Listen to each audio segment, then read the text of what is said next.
latest weather, traffic, and news updates online at 560theanswer.com. Now, from the Signature Bank Studios. Only the biggest stories, only the biggest guests, and only the biggest opinions. This is AM 560, The Answer.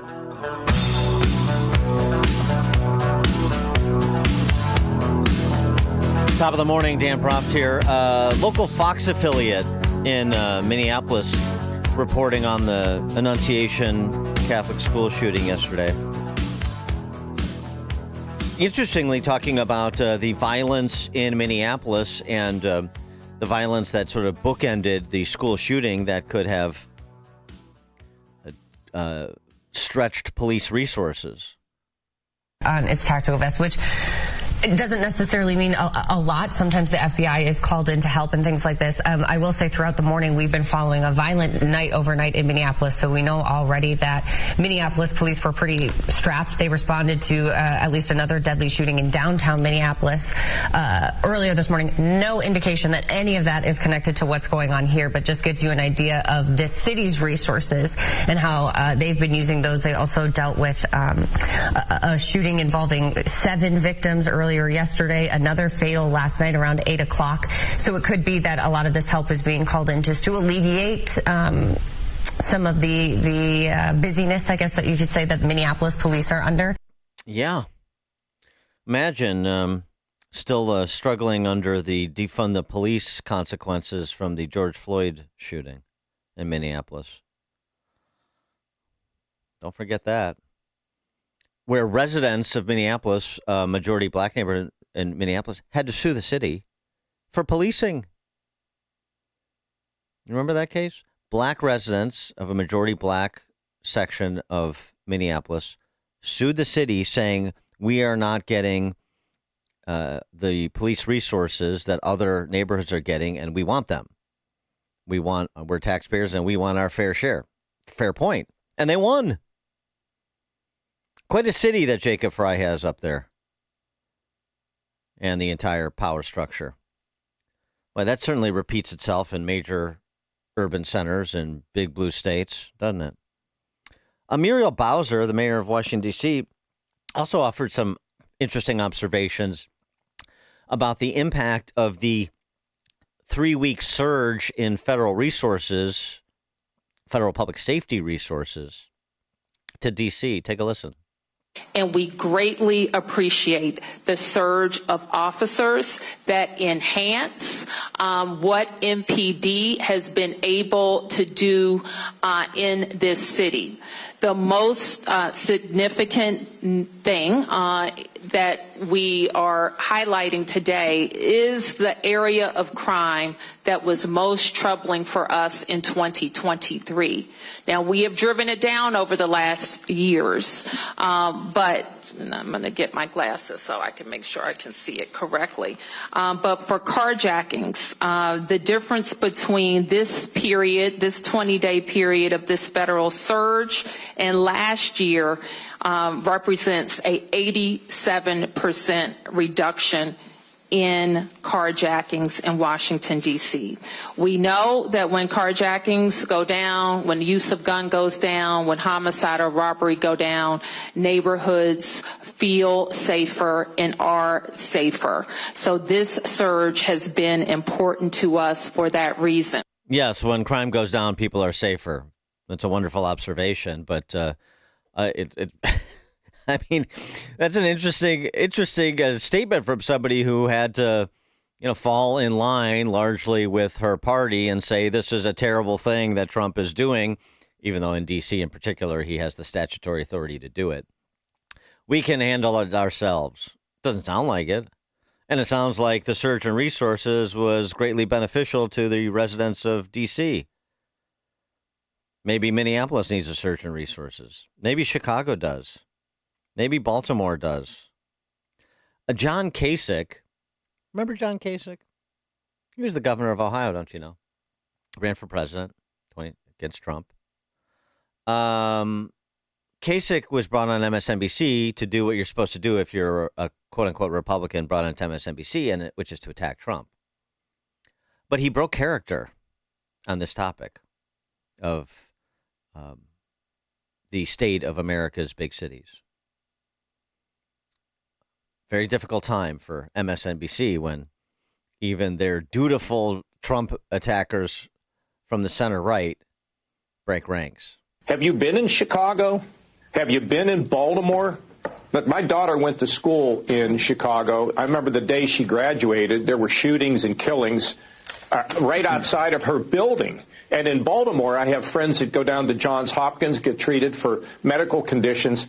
I mean, they are nervous about ever going there. There are parts of Baltimore that he tells me he wouldn't go into. And this is not some right-wing person.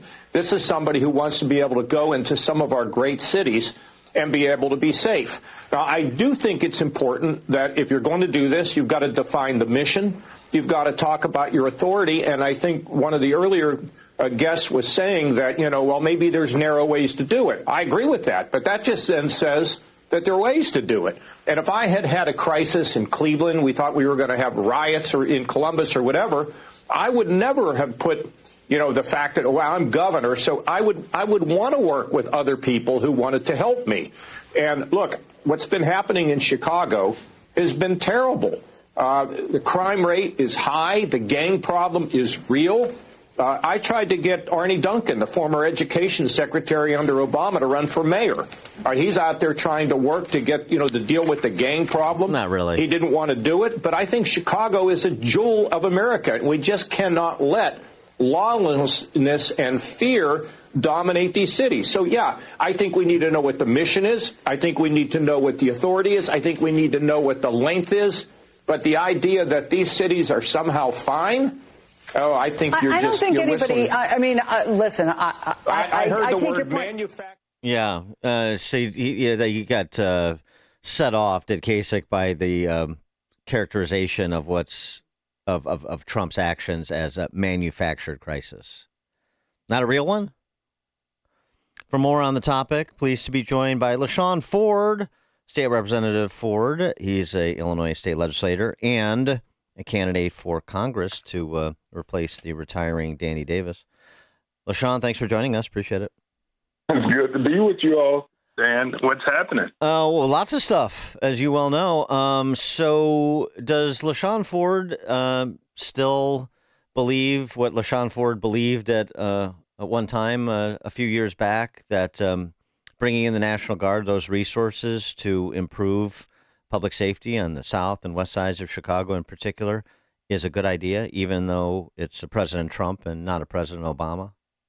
Well, I think that when I called, it was to call for the mayor and the governor to work with the National Guard to bring a presence into the city of Chicago, much like we did for the DNC, much like we did post George Floyd.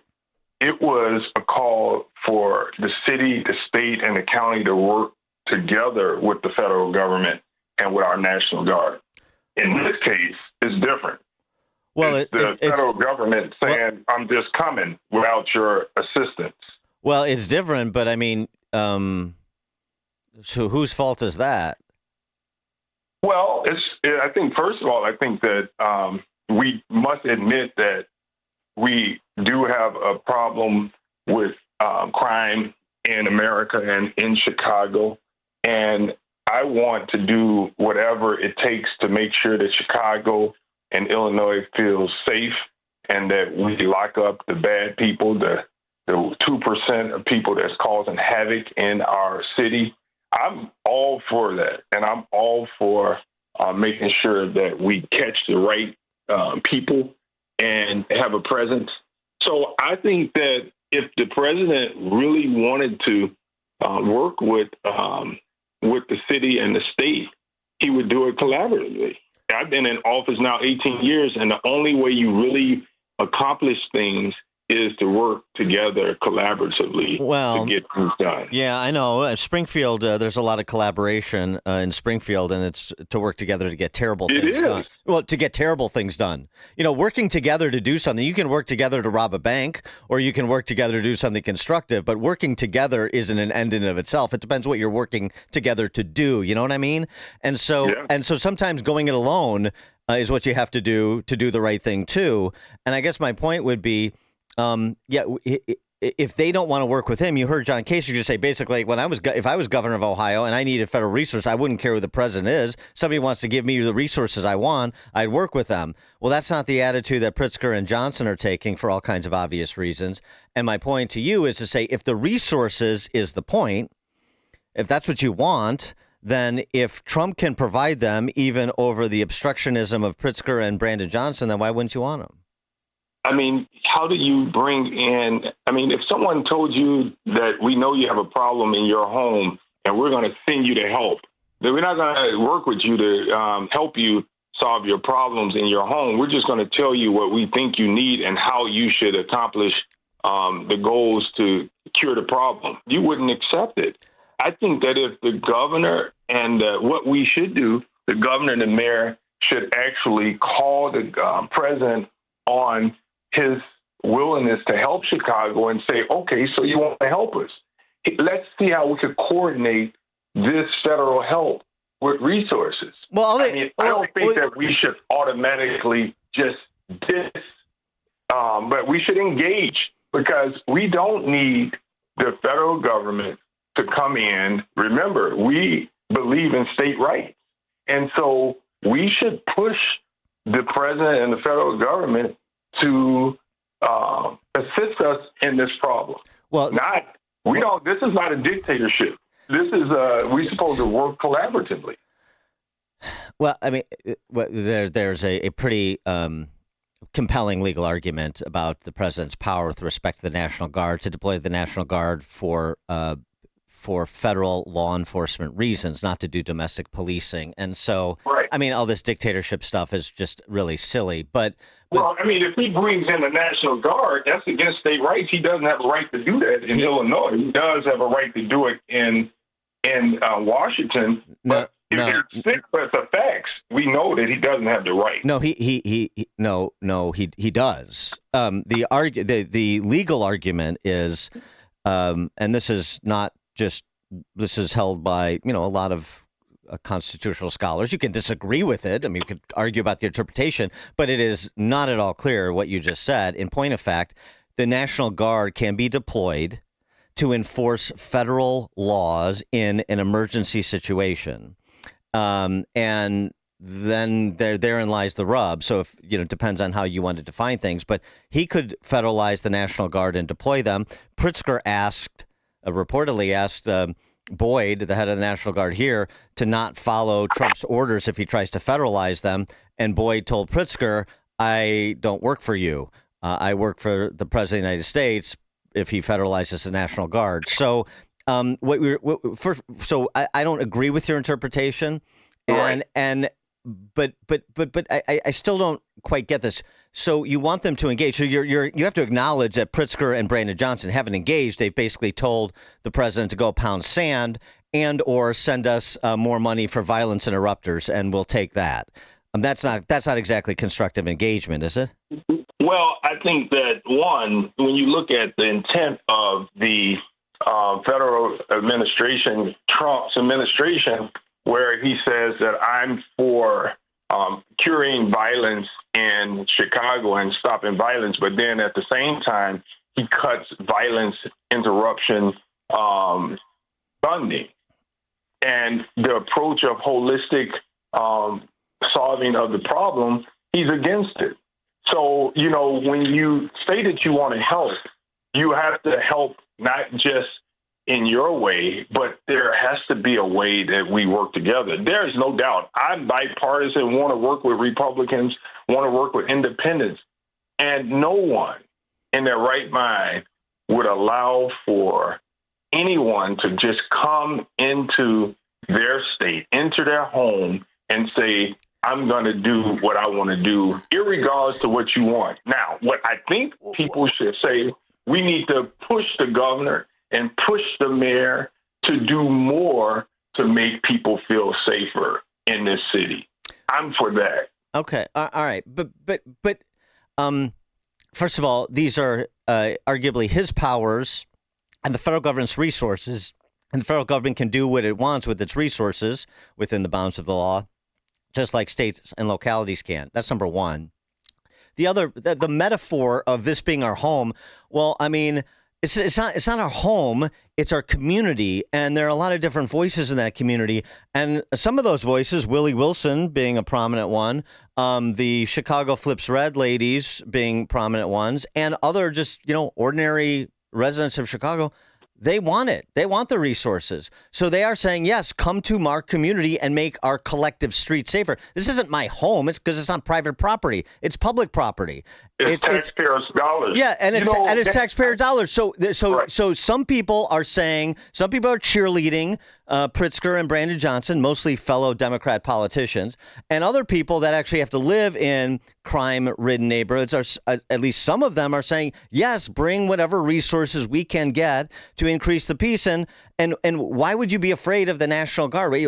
What is he going to do? He's not going to collaborate. What's the National Guard going to do? You think the police and the National Guard won't work well together? Of course they will. So what's the danger? Not if you don't come together with a plan. If you just simply deploy the National Guard without the cooperation of the local police, it causes a disruption. What do you think? Wait a second. You think the police and the National Guard are going to fight? If Boyd was activated and you had National Guard here in Chicago, first thing he's going to do is go to Snelling and say, okay, so here's what we're going to do, and we'll stay out of your way. And of course, these are adults and they're law enforcement professionals. Well, they're not going to. It's not going to be a street fight. We assume that they will work in concert. Have we asked the Chicago police if they've been addressed with the president's plan? The answer would be no. I think that the argument should not be from the president, I'm sending them in. It should be, I want to meet with the mayor and I want to meet with the governor so that we can provide you with assistance in your state and city. If you have that approach, I think we have something, because I think that it can help. But that's not the approach. No, the approach is I'm sending them. I mean, it's coming from a stance of a dictator, not a government stance of democracy. Again, it's not a dictator. I mean, that's just a silly thing. And now he's saying maybe if you don't want me to send him, I won't send him. Doesn't sound so dictatorial. Because he doesn't have a right to do it. Well, we know he has a right to do it in Washington, but state right says that you don't have a right to do it. Well, again, that is very much an argument, and depending on how the National Guard behave, they can work around the posse comitatus law. That's right. Depends on how. Yes. We have seen in Washington so it's not a dictatorship. And I have to give it to you, Dan, on this one. As a black man in America, we have to have some pause when we deal with the law enforcement. And in Washington, there was a lawyer that was detained by the police, by the National Guard. And there's going to be a lawsuit based on their interaction with that lawyer.